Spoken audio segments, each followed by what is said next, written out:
Hej alle sammen. I dag vil jeg gerne vise jer en meget vigtig funktion i vores cloud-system til forebyggende vedligeholdelse af lasere. Denne funktion er tilgængelig her nederst til venstre. Den hedder rapporter problem.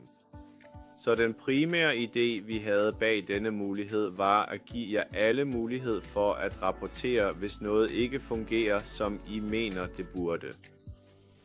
Så det betyder grundlæggende, at du måske støder på nogle fejl, fordi du ved, det er jo bare teknisk udstyr. Så der kan være nogle funktioner, der kræver forbedring, og det kan du rapportere her. Det vil, give os mulighed for at modtage en sag, og vi vil arbejde på det.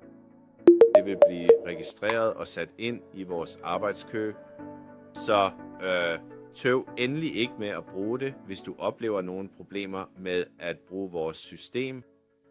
Dog var den sekundære og vigtige hensigt med denne funktionalitet også at give dig den fulde mulighed for at foreslå nye og innovative funktioner, som kan forbedre systemet yderligere.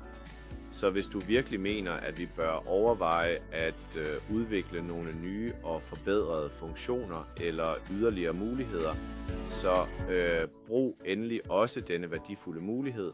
Det er så utroligt nemt at optage det og indsende det direkte til os. Så ja, jeg opfordrer dig virkelig og på det kraftigste til at gøre brug af denne fantastiske funktion. Tusind tak, og jeg håber at se dig snart.